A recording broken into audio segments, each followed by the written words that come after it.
Okay, so the very first mistake people make when they get rabbits is they go straight to the pet store.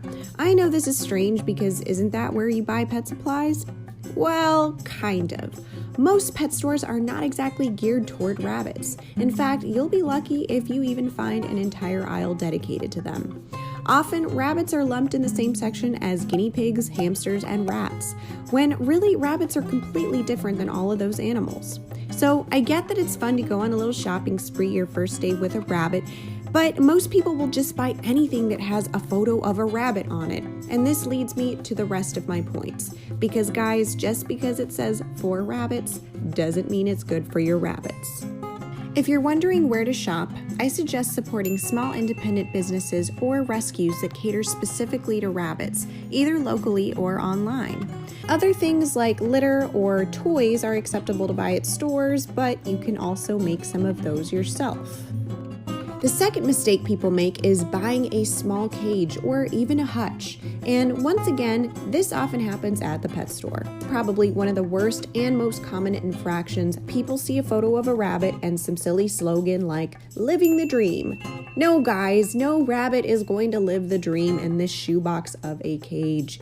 Your baby rabbit is going to grow twice its size in less than 2 months, and you're going to wind up tossing this extremely expensive and cruel cage. If you wouldn't put your dog or your cat in there, don't put your rabbit in there. Rabbits should either live free range in a bunny-proofed space or, at the very least, in a large exercise pen indoors. Let me point out that this cage here is $90. An exercise pen on the internet is around $35. Why people still choose cages? I really couldn't tell you. Number 3, we have the hay feeder. Hay is the most important part of a rabbit's diet, and this little thing, well, isn't gonna cut it.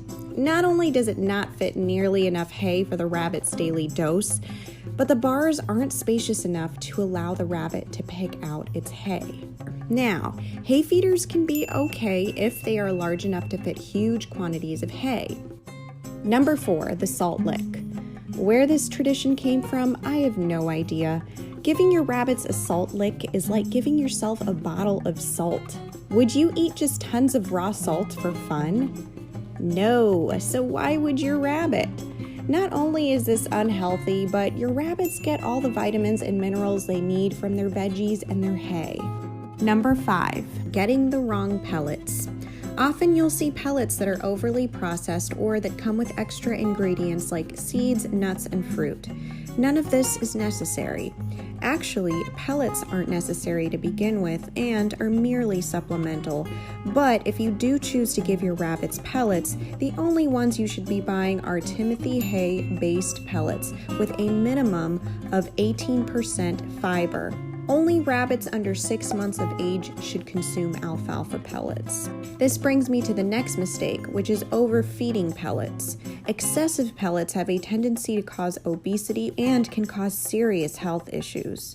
A 1/4 cup per 5-pound rabbit once a day is acceptable.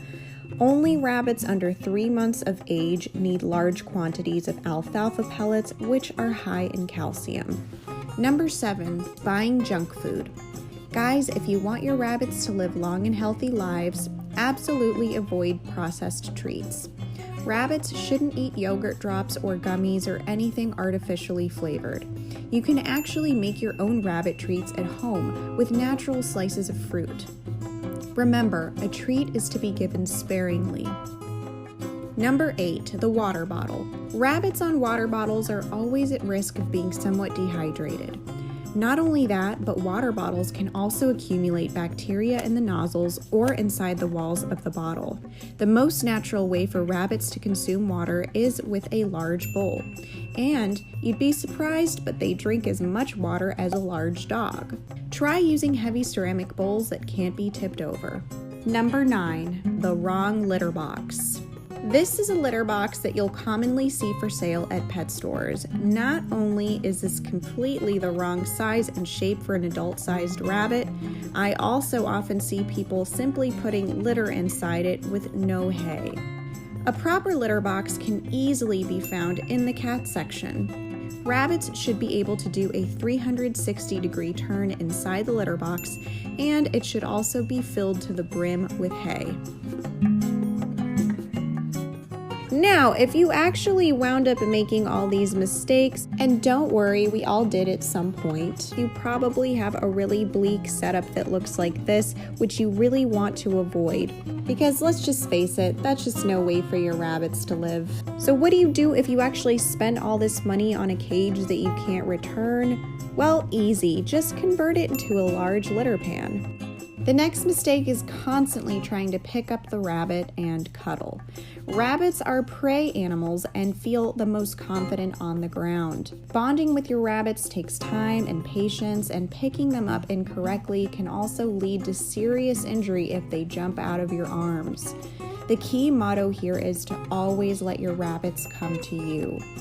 And an honorable mention, not spaying or neutering. It's simple. Females have a 75% chance of developing uterine cancer in their lifetime. Spaying and neutering also decreases territorial and hormonal behavior in both males and females, helps with litter box training, and if you ever want to get your rabbit a second friend, both will need to be fixed. So that's it for this video, guys. Hope you enjoyed it. Hit subscribe and notify, and we'll see you all soon. Bye.